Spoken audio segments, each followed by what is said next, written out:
So I wanted to make a video where I just talk and kind of think about trading and mentalities, struggles that I have, and it relates to other people as well. Everybody has their own mentality struggle that we go through.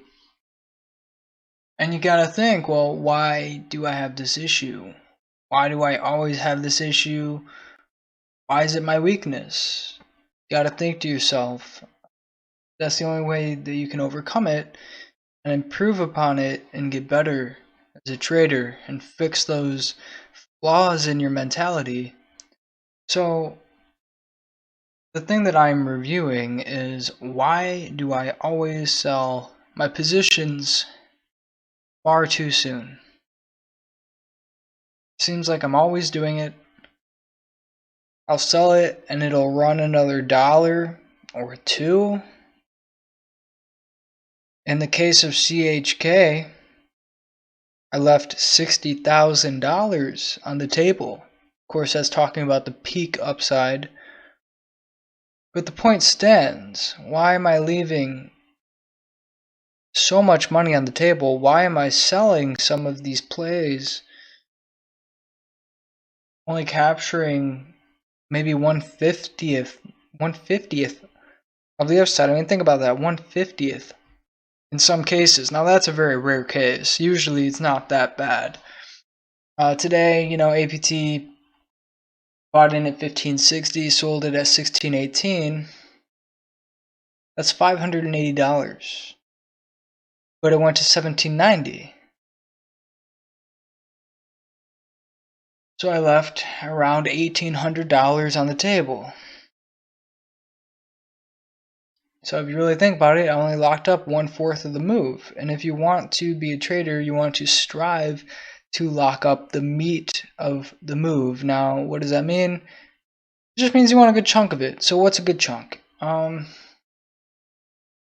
would say 60% is something that you really want to strive for. On average, lock up around 60% of the entire move. And I'm just not doing that. I'm not at that point. I'm not at that skill level. It seems like I'm just locking up 20% of the move each time. And when you're clearly doing something wrong over and over, 20% of the upside captured over and over and over, and I can't get myself to change, I want to ask myself why. And I think it's really because of the profits. That's really why. I mean, look at how much I'm up this year. For 2020, I'm up $131,423. It's an amount of money that is, honestly, it's quite life-changing, and I didn't think I would ever achieve this when I got into trading. I always just thought that it would be an absolute dream to make 6 figures in a year doing anything. In any sector, any field that you get involved in, I just always thought, well, making 6 figures is the dream and it's a fantasy. I didn't really see how I could ever achieve it. So the fact that I still have 6 full months to perform, and I have already crushed my dream. My dream was 6 figure in a year. I've crushed it. I've crushed it, quite honestly. I've crushed it. So this is why I keep selling everything too soon. It's because $580 on one play in one day is quite honestly life-changing money. And I need to get into a mindset where I accept, okay, this is very good money, but hey, you got to be more logical. There is a lot more upside. Forget about the money, think about the play, right? Because I'm letting the emotions, just the fact of the dollar amount, I can lock up $500, $2,000 on one play, which is an amount of money that used to take me over 2 weeks to make at a different job. I can make that in one single play trading. that can start to get to your head, and so that is why I always seem to sell when I'm up around $500 to $1,000, even if the play has $5,000 or $10,000 of upside. So I need to adjust my mindset to be less emotional, more logical. Again, I mean, I just can't believe that I'm up this much money on the year. And for fellow traders, seeing the money is kind of how we keep score. It's just the fact, like, I like being transparent. I enjoy when other people are transparent. In fact, I don't follow traders that aren't, just because I don't enjoy it. It doesn't entertain me. I like to get an idea of where somebody's at and the competitiveness.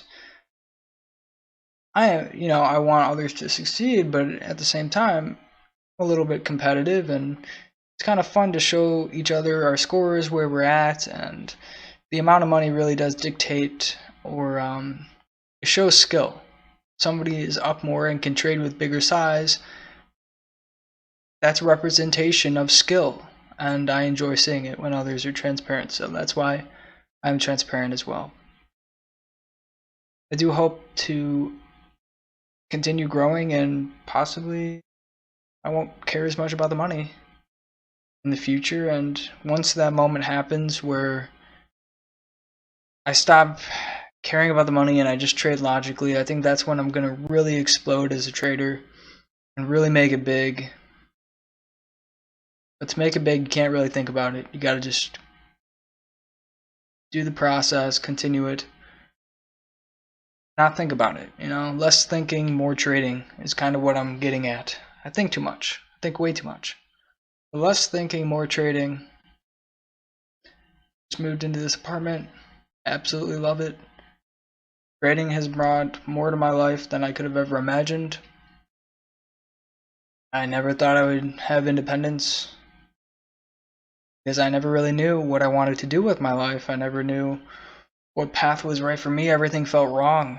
I never felt like I belonged anywhere or like anything was right for me. I just was absolutely miserable until I found this career path called trading, and really is quite amazing. So I'm just going to keep doing what I'm doing and just get that off my chest, because if I can get over it, it's going to be huge. I'm going to make a lot more money if I can just get over that one fact.